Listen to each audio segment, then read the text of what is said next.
Berlatar di sebuah distrik Phonolem, bagian dari Provinsi Goa, India, cerita akan berfokus pada seorang polisi senior yang baru dipindah tugaskan, kita sebut saja Pak Samsul, di mana seorang pemilik warung makan bernama Martin mengarahkan dia pada sebuah kantor polisi yang baru diresmikan beberapa minggu lalu setelah pindah dari kantor lama yang masih terlihat berdiri di sampingnya. Flashback ke beberapa bulan sebelumnya dan mari saya perkenalkan Anda pada seorang pemilik bengkel elektro bernama Pijay. Meski tak sempat lulus SD, Pijay adalah pribadi yang cerdas, cermat, hemat, dan yang terpenting, ia sangat hobi menonton film. Bahkan sang teknisi yang bernama Jose pun sering kali terkena marah ketika iseng mengganggu kesukaan bosnya tersebut. नहीं विजय सर नहीं sir collection करके हो गया? Saat jam makan siang tiba, PJ nampak sudah berada di warung Martin karena jarak dengan bengkelnya yang berdekatan. Di saat bersamaan, ada dua sejoli kolot yang tengah dirundung masalah. Konon anak sematawayang mereka dipenjarakan oleh polisi mata duitan bernama Gaitonde hanya karena telat melunasi cicilan Kosipa, yang mana si petugas Kosipa yang dimaksud adalah saudara sepupu Gaitonde itu sendiri. Gaitonde साहब ने मुझसे कहा था अगर मैंने किसी को कंप्लेंट की PJ yang dikenal baik hati pun siap membantu menyelesaikan kasus ini lewat pengacara kenalannya, sebab menurut film yang pernah ia tonton ada istilah hukum yang disebut habeas corpus, di mana seorang berhak mengadili polisi yang telah melakukan penangkapan secara ilegal. PJ yang tak ingin Gaitonde mengetahui keberadaan mereka meminta keduanya untuk pergi meninggalkan warung tersebut. यहाँ से पीछे के रास्ते से अरे मार्टिन कोई बुड्ढा बुड्ढे आए थे क्या इधर नहीं तो आईला गेले कुठे Sepulangnya kerja, PJ sudah ditunggu oleh sang istri yang bernama Nandini dan dua putrinya, yaitu Anju dan Anu, di mana Andini sedikit mengeluh terkait hobi nonton PJ yang terkadang sampai membuatnya lupa pulang. Namun sebagai suami yang bertanggung jawab dan penyayang keluarga, PJ langsung merebus keluhan itu dengan mengajak mereka pergi jalan-jalan.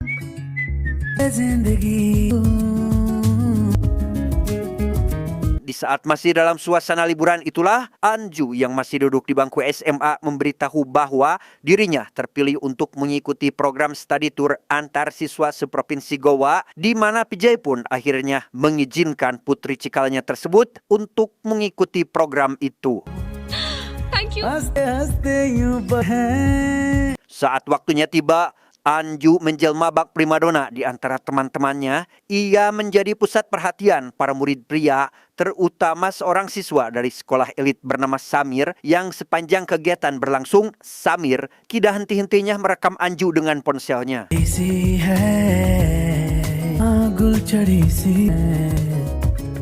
Di sisi lain, rupanya proyek pembangunan kantor polisi baru sudah dimulai dan inilah Rane, sang pemborong proyek, di mana Martin pun mengenalkan dia pada PJ di warungnya. Tak lama, Gaitonde datang dan bertanya soal pasangan tua kemarin, namun tak satu pun menjawab pertanyaannya, apalagi PJ yang sudah sejak lama berseteru karena tak menyukai cara Gaitonde menggunakan jabatannya. क्या है विजय तुझे याद है वो बुड्ढा बुड्ढी कौन बुड्ढा बुड्ढी? Suatu hari ketika PJ tengah membuat galian kompos di pekarangan rumah, Nandini memberitahu bahwa tanggal 2 dan 3 Oktober minggu depan akan ada acara pengajian akbar di Panaji. Namun karena mereka bahkan baru pulang jalan-jalan dari sana, PJ malah lebih tertarik mendengar cerita Anju tentang perjalanan study tournya. 1 minggu kemudian, hari Sabtu tanggal 2 Oktober yang bertepatan dengan acara pengajian tersebut, mumpung libur sekolah, Anju disuruh Nandini pergi ke pasar untuk belanja sayuran, yang ketika ia sedang berjalan di tempat sepi sendirian, tiba-tiba... Ya, rupanya Samir sengaja menemui Anju untuk memperlihatkan videonya yang ia curi saat Anju sedang mandi waktu study tour. Dengan video tersebut, Samir memaksa akan menemuinya nanti malam di belakang rumah, yang jika tidak mengikuti keinginan Samir, dia mengancam Anju akan menyebarkan video tersebut lewat internet. Anju yang tak tahu harus berbuat apa, pulang dengan tegang, bingung, dan takut yang bercampur menjadi satu, sehingga ia langsung masuk ke dalam kamar dan mengunci diri. Saat malam tiba, hujan deras yang disertai badai memaksa PJ menginap di kantornya, sementara dari balik kegelapan malam, Samir berjalan menghampiri Anju yang akhirnya mau menemuinya dan berusaha membawa dia masuk ke ruangan belakang dan... Ya, rupanya Anju telah menceritakan hal ini kepada Nandini, sedangkan Samir yang merasa telah dibohongi justru semakin keranjingan dengan memaksa Nandini untuk menuruti apa yang dia inginkan saat itu. Maksud hati ingin merebut ponsel Samir dengan sebatang pipa besi, tetapi... Meski berhasil merebut ponsel dan menghancurkannya, namun mereka dibuat semakin panik setelah mengetahui bahwa Samir telah tewas, apalagi PJ mendadak tidak bisa dihubungi, sampai akhirnya mereka pun memutuskan untuk mengubur jasad Samir pada lubang galian kompos tadi sambil disaksikan oleh Anu yang ternyata sudah terbangun dari tidurnya.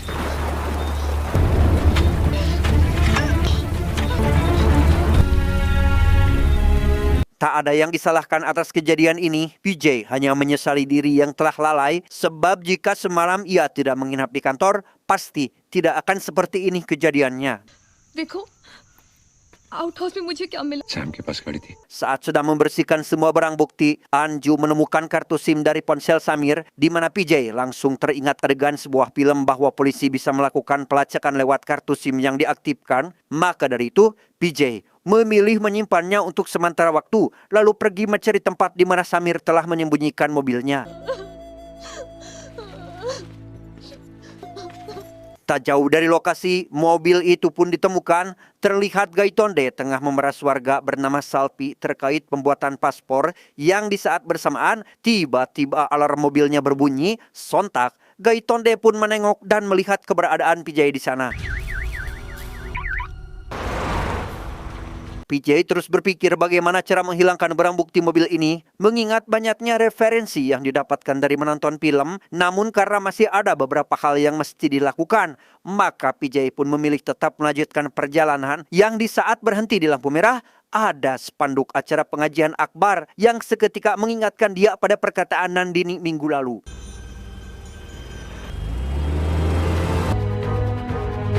Setelah membeli sebuah ponsel bekas yang baterainya sudah terisi penuh, PJ pergi ke sebuah tempat pemberhentian truk lintas kota, lalu membersihkan ponsel dari bekas sidik jari dan melemparkannya pada salah satu truk yang sebentar lagi akan segera berangkat.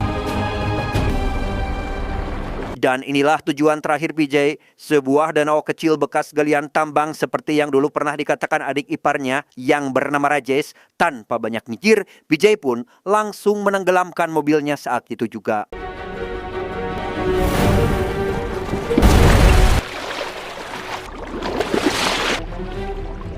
Sepulangnya dari sana, PJ lebih memilih untuk pulang ke kantornya, sekalian memberitahu Jose bahwa ia sekarang akan pergi ke Panaji untuk mengikuti pengajian selama 2 hari. Sadar bahwa Jose telah melihat ada hal aneh pada dirinya, PJ pun kembali bersikap seperti biasa demi menutupi kecurigaan Jose tersebut. Sesampainya di rumah, Nandini memberitahu PJ tentang Samir yang ternyata adalah anak jenderal polisi bernama Mira, yang meskipun ia seorang perempuan, namun ketegasannya tidak bisa dianggap remeh, di mana ia tak takut mengeksekusi siapa saja selama itu masih bagian dari tugas dan wewenangnya. इनके भरोसे मुझे अपना time waste नहीं करना है. Dan inilah sosok Mahesh, suami dari Mira, yang nampak mulai khawatir dengan Samir yang sudah beberapa hari tidak bisa dihubungi. Namun terlepas dari itu, Mira hanya menganggap bahwa yang dilakukan Samir saat ini adalah akibat dari cara Mahesh yang terlalu membatasi pergaulannya. वही कह रहा जो। ओके। मेरा। Bye. Di sisi lain, PJ dan keluarga sedang dalam perjalanan menuju Panaji, di mana kondektur bus yang dinaiki adalah sahabat dekat PJ sendiri. Yang berhubung mereka sedang pergi ke pengajian, maka si kondektur pun memberi PJ dan keluarga sebuah tumpangan gratis. Saat diberi tempat tujuan, terlihat panitia sedang membereskan kursi-kursi bekas acara pengajian yang memang sudah selesai digelar hari kemarin. Namun meski begitu, PJ tetap menyuruh keluarganya tinggal di sana beberapa saat sebelum akhirnya mereka pergi ke hotel dan menginap di sana selama 1 malam. Saat perjalanan kali ini berbeda dengan suasana saat mereka melakukan perjalanan yang sama pada minggu lalu. Bagaimana tidak? Karena tujuan PJ sekarang bukanlah untuk jalan-jalan semata, melainkan demi sebuah rencana yang nanti kita pun akan tahu endingnya seperti apa. Selesai makan-makan yang dilanjutkan dengan menonton film di bioskop. Dan sesampainya di rumah saat hari sudah malam yang disertai guyuran hujan, di mana PJ kembali mengingatkan keluarganya bahwa semua bukti terkait kejadian itu sudah hilang. Jangan sampai nanti terungkap hanya karena ekspresi ketakutan mereka sendiri. जो कुछ हुआ उसका एक ही सबूत बचा, हमारा डर। Bukan hal mudah bagi Anju untuk menghilangkan rasa takut yang kian menghantui, apalagi ketika mulai ada petugas kepolisian yang mendatangi rumah. Bahkan ada kalanya Anju tiba-tiba merasa kedatangan penampakan Samir di hadapannya. Beberapa hari berlalu, yang selama itu pula PJ berharap agar kepolisian tidak menemukan barang bukti yang telah ia hilangkan. Namun di sisi lain, ternyata ada 2 orang warga yang berenang di danau bekas tambang tersebut. Sampai akhirnya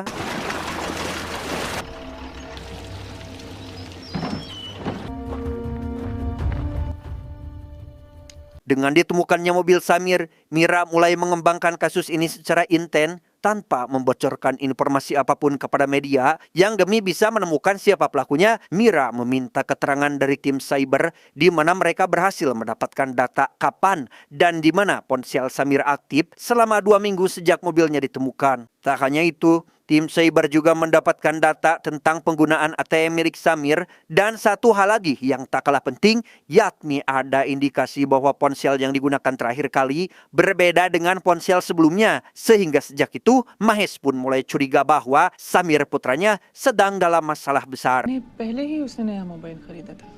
मुझे लगता है हमारा बेटा किसी बहुत बड़ी मुसीबत में फंस गया।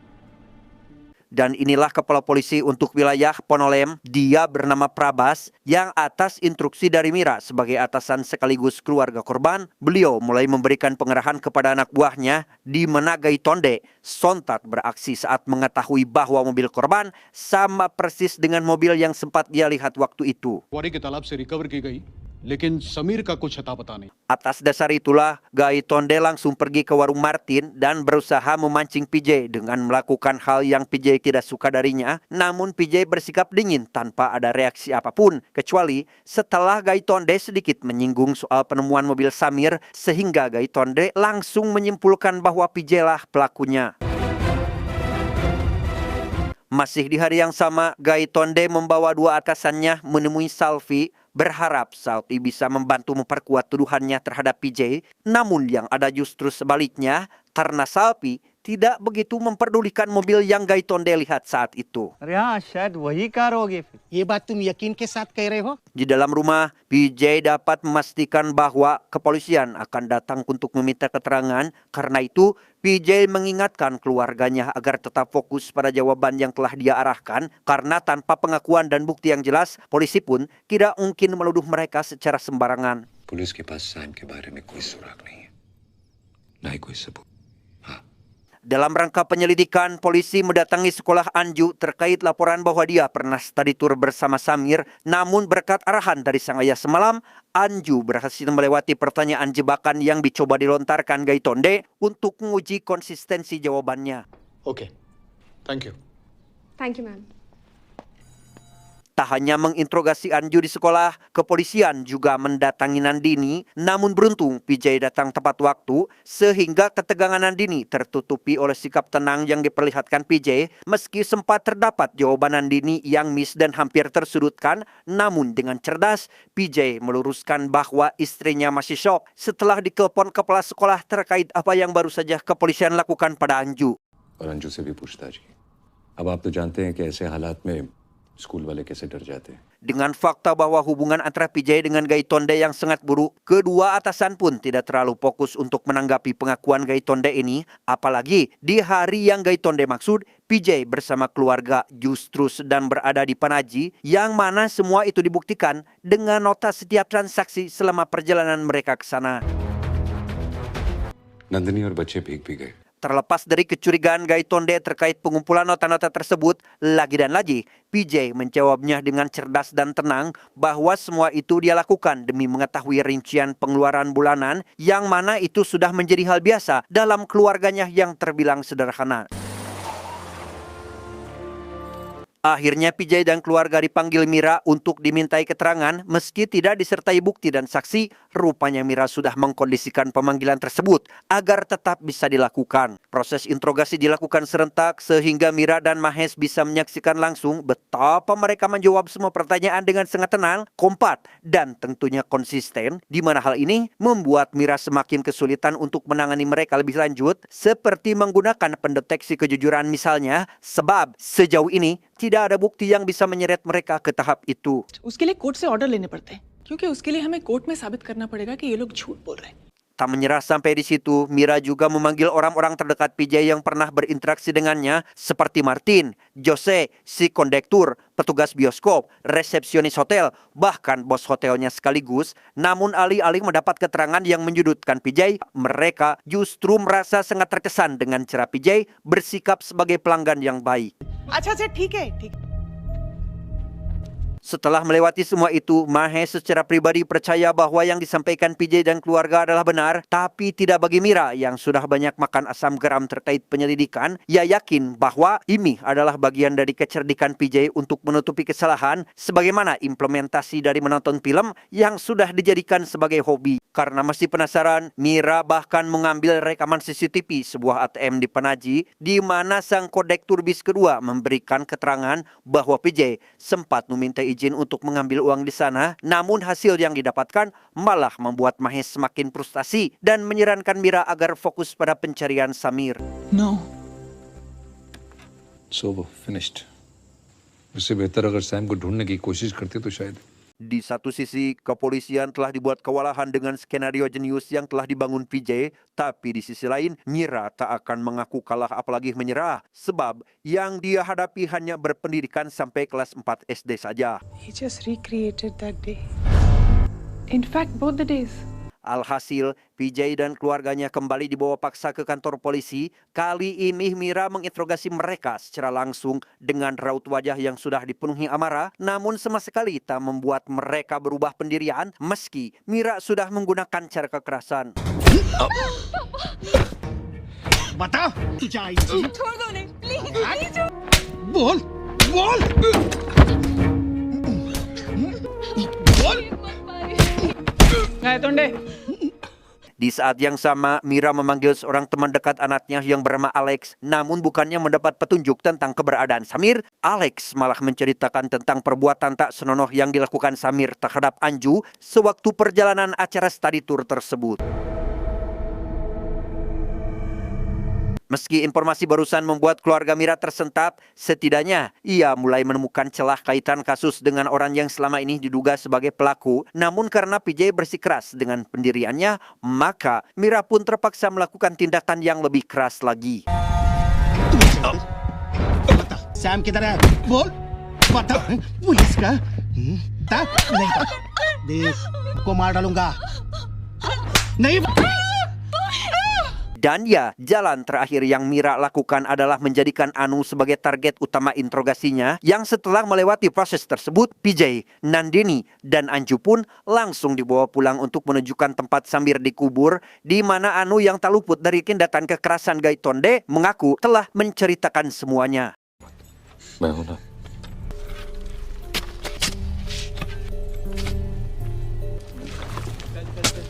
Di tengah kerumunan warga, termasuk para awak media yang diam-diam telah diberitahu lewat bantuan Rajesh, PJ masih terlihat tenang. Padahal di sisi lain, Mira tinggal menunggu penggalian selesai dan sebentar lagi akan menetapkan PJ dan keluarga sebagai tersangka.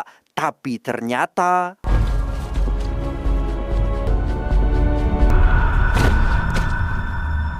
Ya, betapa terkejutnya Mira saat memastikan bahwa yang ditemukan dari galian hanyalah bangkai seekor gogog, di mana itu sekaligus membantah semua tuduhan terhadap PJ yang langsung menemui media terkait kekerasan Gaitonde pada putri bungsunya tadi. है किसी ने मारा मेरी बेटी को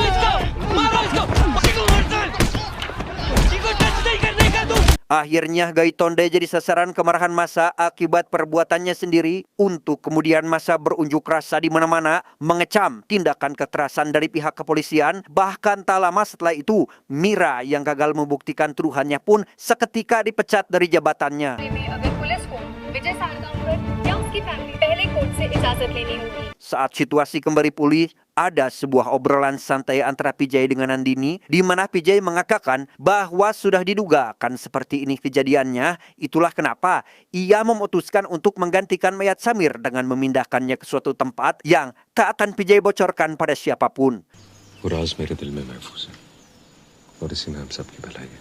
Tak lama, Prabas dan Sarwan datang tapi bukan untuk menangkap PJ, melainkan memintanya untuk menemui Mira dan Mahes di suatu tempat. Pada pertemuan itulah, Mira dan Mahes menganggap kasus ini selesai secara kekeluargaan serta meminta maaf atas apa yang telah dilakukan Samir kepada Anju. Namun karena sebentar lagi mereka akan pindah domisili ke London, berharap kiranya PJ memberitahu apa yang sebenarnya terjadi pada Samir. Sampai akhirnya, PJ pun mengaku bersalah menyampaikan permohonan maaf kepada Mira dan Mahes dengan bahasa yang amat dalam.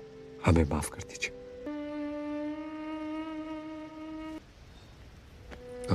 Dan disinilah scene awal film tadi dilanjutkan, di mana ternyata PJ sempat ditahan dan baru dibebaskan setelah Pak Samsul menjadi kepala baru di sana. PJ sangat menghormati kinerja kepolisian. Ia juga percaya bahwa Pak Samsul bersama jajarannya yang baru akan menjadi pelindung warga dan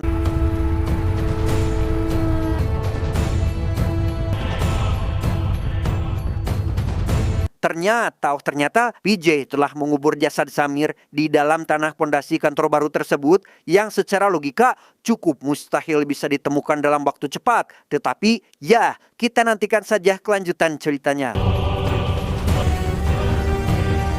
Tamat, ending yang sangat mengsamirkan. Pesan yang dapat kita ambil dari kisah ini adalah berhati-hatilah dengan para pendiam, karena di balik diamnya itu ternyata ada sebuah fakta mengejutkan, yakni mereka tidak suka banyak ngomong. Adios, jerawat batu, hiu megalodon. Cuau, cuau, cuau.